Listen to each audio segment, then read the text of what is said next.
É com muita alegria e com muita fé no coração que mais uma vez eu me encontro com todos vocês para juntos vivermos momentos intensos e preciosos aqui no Falando ao Coração. Nosso programa nosso de cada dia, dura meia hora. Nesta meia hora eu quero orar com vocês, eu quero ministrar a palavra de Deus, eu quero compartilhar bênçãos na vida de cada um. Que você possa fazer deste programa o seu encontro diário com Deus, o seu momento de devoção, o seu culto a Deus. Hoje, quarta-feira, meio de semana, é um dia importante para você refletir sobre a vida que tem levado até aqui. Porque com Cristo, nosso viver tem que ser diferenciado. Nosso viver tem que ser marcado por coisas que contribuem para o bem do próximo, para a alegria dos céus e para o crescimento de cada um de nós. Vivamos, portanto, as bênçãos que a cada dia o Senhor tem através da sua palavra para nos proporcionar. E o Falando ao Coração tem este propósito, ser sempre um canal de bênçãos na vida de cada pessoa. Que você possa fazer deste programa o seu encontro de hoje com Deus, o seu momento devocional, o seu culto a Deus. Vivamos, portanto, durante este programa, momentos intensos e preciosos. Para um pouquinho no que você está fazendo e saiba, Deus tem algo forte que vai impactar a sua vida e proporcionar a você momentos intensos e preciosos. Durante o programa, eu faço duas orações. Na primeira oração, eu vou pedir a bênção da recompensa na vida de todos os que, contribuindo ou me ajudando financeiramente, manter o programa no ar, estão proporcionando para que este programa possa dar continuidade e continuar fazendo esta história linda que já passa de 21 anos. Eu louvo a Deus por todos vocês que têm contribuído e peço a você que ainda não está contribuindo para se associar a mim, para juntos cumprirmos esta missão importante de levar diariamente a palavra de Deus a muitos corações. Na segunda oração, que é a oração do altar da intercessão, eu vou apresentar todos vocês diante de Deus. E posso também apresentar todos os nomes que chegarem aqui para mim. Você tem aí na tela 2 telefones e você tem a oportunidade, se possui o WhatsApp, passar por escrito o seu nome e outros nomes que você queira que sejam apresentados diante de Deus no altar da intercessão.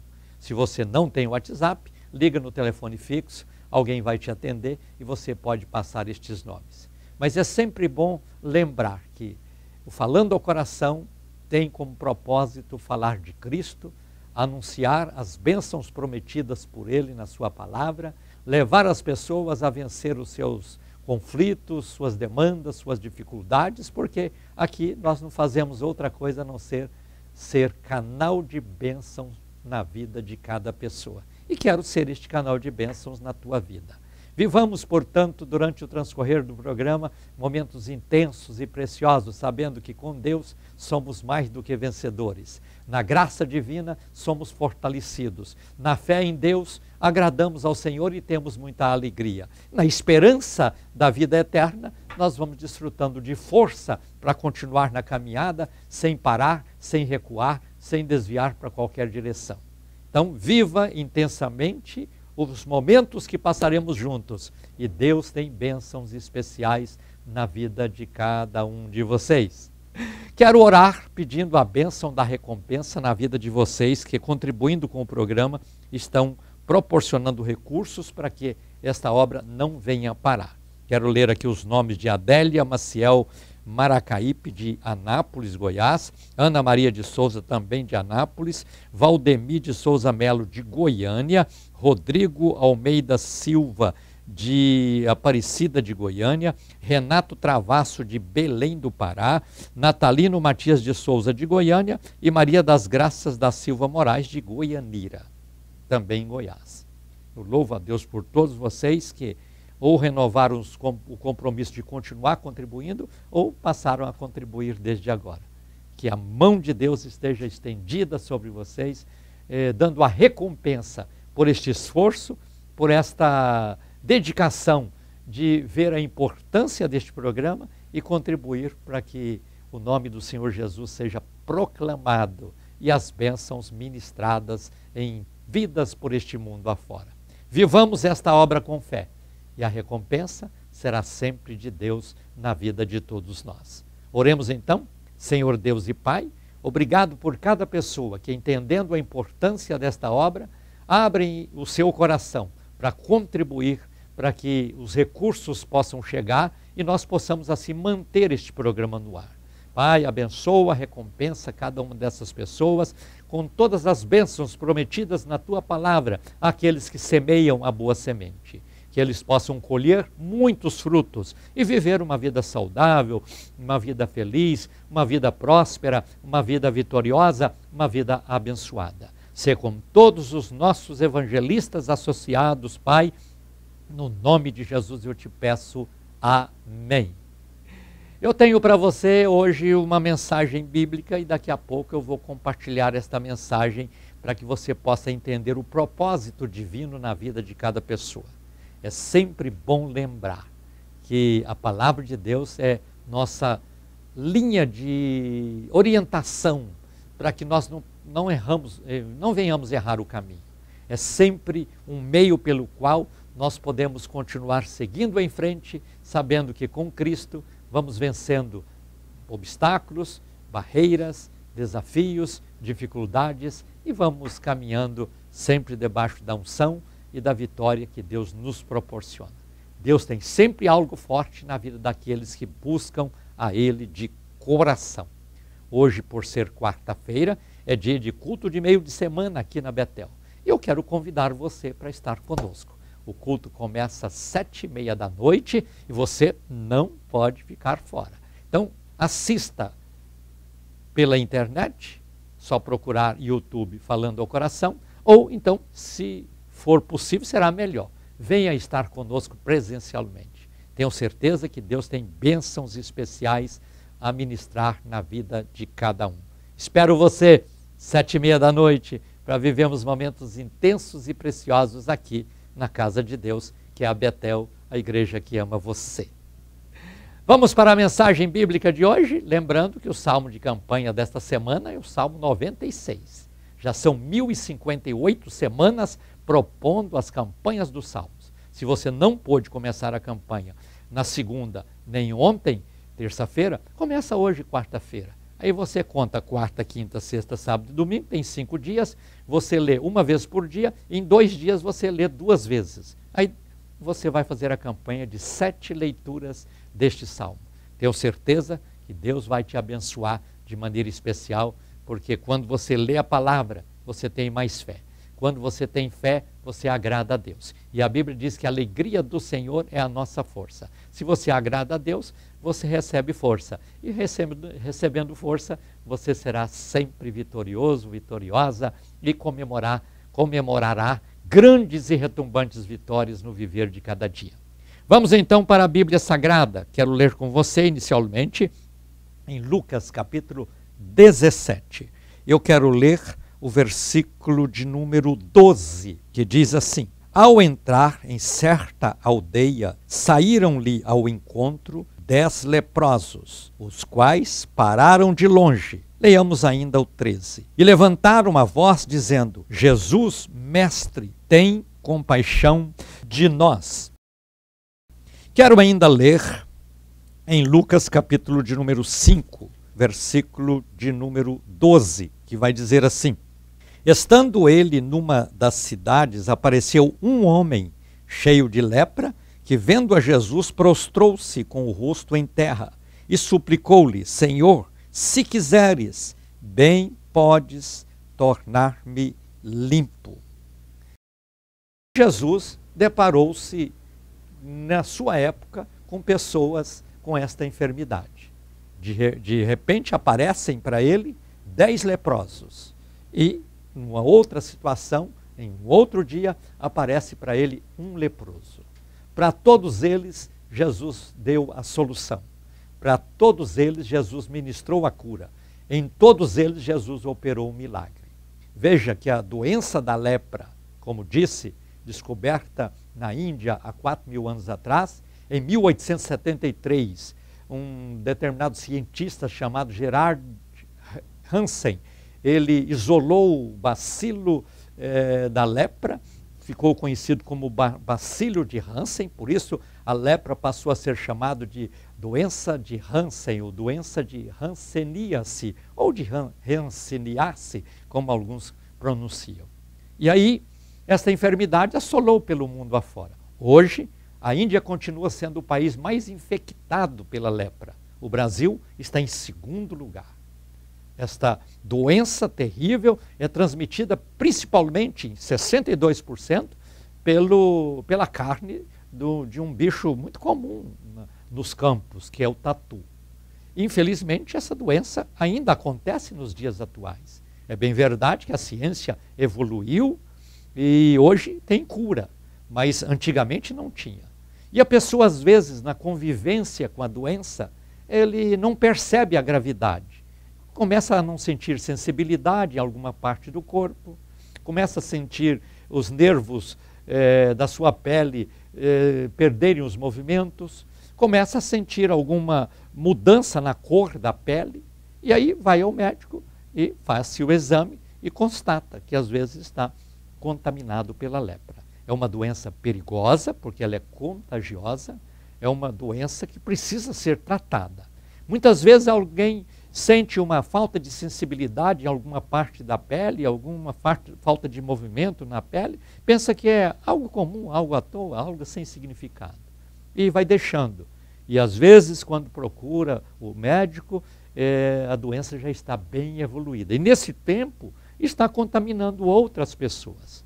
Então, o primeiro sinal, é importante procurar o socorro médico para que, sendo identificado, sendo diagnosticado a doença, possa fazer o tratamento necessário, isolar por alguns dias do convívio mais próximo da família e curar a enfermidade sem nenhuma sequela, sem nenhuma dificuldade. Mas observemos que esse lado fático da situação mostra a doença comum, a doença terrena, a doença no corpo humano.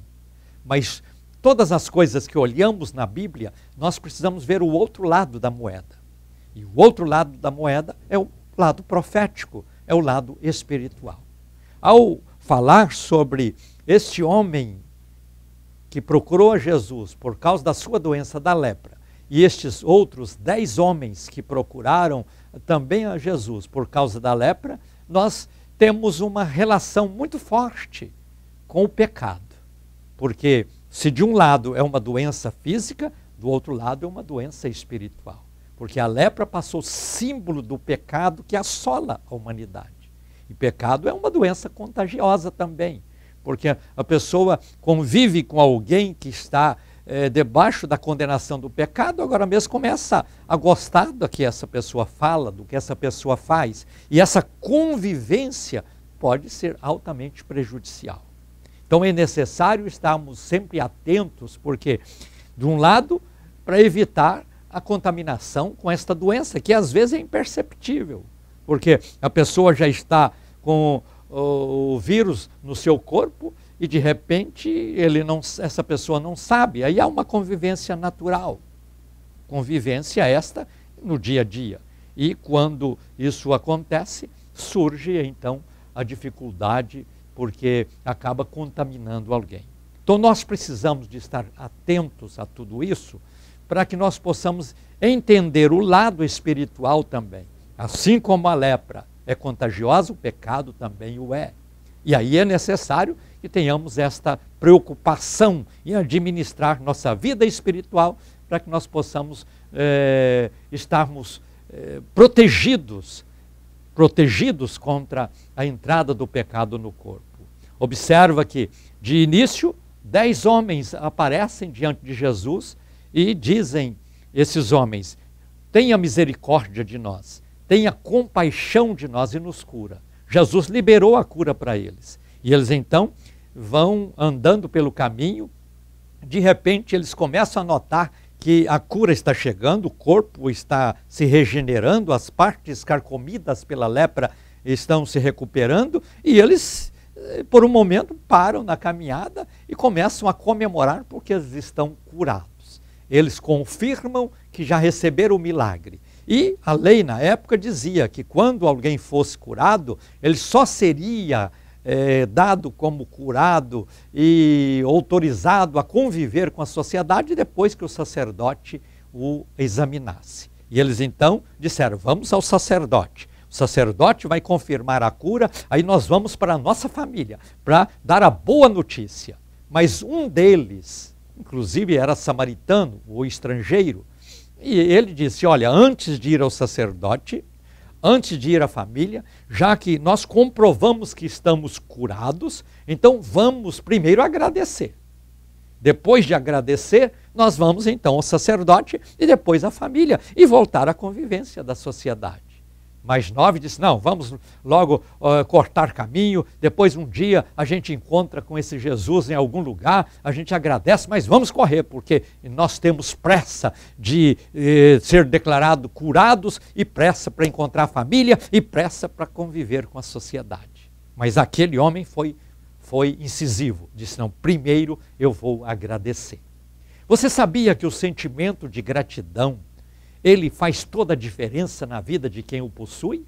Por isso, nós precisamos conservar em nós, construir até esse sentimento e sermos agradecidos por aqueles que de alguma forma contribuíram para o nosso bem, contribuíram em alguma área para que nós pudéssemos alcançar algo que sonhávamos ou algo que buscávamos, algo às vezes até que não entendíamos, mas que com o transcorrer do tempo nós entendemos que foi um benefício importante.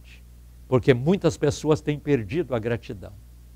Perdido a gratidão pela família, perdido a gratidão pelos seus professores, perdido a gratidão por aqueles que abriram portas de emprego, perdido a gratidão e qualquer coisinha leva na justiça, qualquer coisinha quer trazer dificuldade, qualquer coisinha quer reclamar. E assim, muitas vezes, por falta de gratidão, acaba demonstrando ser uma pessoa egoísta, que só pensa em si próprio. Nós devemos entender que o direito que temos, ele passa pelo direito também dos outros. Porque o meu direito vai até onde começa o direito do outro. E nós precisamos entender que a gratidão nos ajuda a administrar esta situação. É não querer aquilo que é do outro e também proteger aquilo que é nosso. De forma que nós vamos estabelecendo uma boa convivência. Estes leprosos, 9 deles, não tiveram a gratidão de voltar para agradecer a Jesus. Eles pediram compaixão, pediram misericórdia, alcançaram o que buscavam e aí foram embora. Mas aquele homem samaritano voltou para agradecer. Quando ele chega diante de Jesus, Jesus pergunta, mas não eram 10 os leprosos? Onde estão os outros 9? E aí Jesus concede àquele que voltou porque ele tinha gratidão, mais uma bênção. Ele disse, vai, levanta-te e vai, a tua fé te salvou. Eu quero que você entenda uma coisa muito importante na vida cristã. O maior milagre que nós alcançamos em Deus não é a bênção da cura, não é a bênção do perdão, ou a bênção da convivência com família, onde você perdoa, você é perdoado, essas coisas terrenas. Mas o melhor benefício, o maior benefício da vida cristã é a salvação. A salvação. Porque na salvação nós reatamos a comunhão com Deus. Na salvação nós deixamos de ser criaturas para sermos filhos de Deus. Na salvação nosso nome passa a estar escrito não só num cartório onde foi registrado o nosso nascimento, mas também nos céus, porque o nosso nome estará escrito no livro da vida. Na salvação, nós deixamos a convivência pecaminosa que levávamos e somos incluídos com aqueles que vivem a vida cristã, no local chamado igreja. Nós desfrutamos assim do direcionamento seguro que encontramos na Bíblia, porque nós temos fé para aceitar o que está na Bíblia escrito. Nós temos esperança para receber aquilo que está prometido por Deus na sua palavra. Nós temos direitos extraordinários como filhos de Deus, como servos do Senhor, e temos obrigações também a cumprir. Então é muito importante nós entendermos que é bom receber um milagre de prosperidade, um milagre de cura, um milagre de uma porta aberta, um milagre de alguma vitória em alguma área dado por Deus. Mas nunca esquecer que o maior milagre que precisa acontecer na nossa vida é a salvação. Porque a Bíblia diz que aquele que está em Cristo é agora nova criatura. As coisas velhas ficaram para trás e tudo se faz novo. Porque quando alguém confessa Jesus como seu Salvador pessoal, sua vida pregressa é limpa pelo poder do sangue de Jesus, é lavada no sangue do Cordeiro, e ele passa a viver agora uma vida de filho de Deus, perdoado, com direito à morada eterna no céu, e coisas maravilhosas. Mas observe que o outro leproso, que estava sozinho, ele chega para Jesus e pergunta, e diz assim: se o Senhor quiser, o Senhor pode me curar. E Jesus diz: quero. Veja a importância de nós buscarmos em Deus aquilo que Ele quer fazer na nossa vida. O homem foi inteligente dizendo: olha, se o Senhor quiser, eu creio que eu posso ser curado. E Jesus disse: quero, porque Jesus está sempre dizendo: quero salvar, quero perdoar, quero libertar, quero abençoar, quero abrir portas, quero operar bênçãos, quero levar você para o céu. São quereres de Jesus que estão sempre presentes na vida daqueles que abrem o coração para Ele. Veja, o leproso disse: se o Senhor quiser, o Senhor pode me curar. E Jesus disse: quero. E imediatamente ele foi curado. Agora, isso aqui foi para uma enfermidade física e para a enfermidade espiritual. Será que Jesus também tem a mesma disposição de querer curar dessas enfermidades, dessa lepra que é o pecado na vida do ser humano? É claro que ele tem o mesmo propósito. Aliás, ele veio para isso. O Filho do Homem veio buscar e salvar o que está perdido. Porque Deus amou o mundo de tal maneira que deu o seu Filho unigênito para que todo aquele que nele crê não pereça, mas tenha a vida eterna. Então, buscar em Deus o milagre que Ele quer operar na nossa vida é algo glorioso, é meio caminho andado. Porque eu estou sabendo que Ele quer. Então, no momento que eu estabelecer no meu coração o mesmo propósito de querer, aí completa-se, fecha a conta. E aí nós alcançamos o perdão, nós alcançamos a bênção, nós alcançamos a transformação, nós alcançamos o privilégio de tornar-se um filho de Deus. É muito importante nós entendermos isso, porque infelizmente nas mentes de muitas pessoas, elas estão pensando que a vida é só esse tempo que vive na terra e acabou, não tem mais nada depois disso e pronto. Não, meu amigo, meu irmão, minha irmã, a vida é muito mais do que isso. Esse tempo que passamos na terra é uma fração de segundo em relação à eternidade que nós teremos pela frente. E precisamos nos preparar para esta eternidade. Ah, mas aí você pensa: eu vou deixar isso na mão de alguém, depois alguém faz alguma coisa por mim. Não, você não pode terceirizar a salvação da tua alma. Você tem que tomar a decisão. Veja que o leproso disse: se o Senhor quiser. Jesus disse: eu quero. Então, seja curado. Então, naquela hora, o homem alcançou o milagre. Então, salvação precisa ter o seu querer, porque o querer de Deus já está demonstrado. Jesus não morreu na cruz por acaso, não morreu para ser um mártir, não morreu para ser um herói, não, ele morreu para ser o meu Salvador, o seu Salvador, para ser o meu libertador, o seu libertador, para fazer de mim, de você, instrumentos dele aqui na terra. Então, a vontade dele é essa. Ele quer, ele quer, ele quer. E eu preciso querer também. Que se existe uma coisa importante nesse relacionamento entre o ser humano e Deus, é a somatória do querer de Deus com o querer nosso. Ele já demonstrou o que quer. Então, por que eu também não vou administrar o meu querer neste propósito para que isso possa se encaixar, possa se somar e aí eu desfrutar do direito da vida eterna? Às vezes você até quer, mas você diz: não, mas hoje não, mais na frente. Deixa, para alguns dizem: deixa eu crescer, ou para outros dizem: deixa eu me formar, para outros dizem: deixa eu me tornar um vencedor, outros dizem: deixa eu me casar, e assim vai deixando para depois. Esse protelar do querer nosso para somar-se ao querer de Deus é muito perigoso.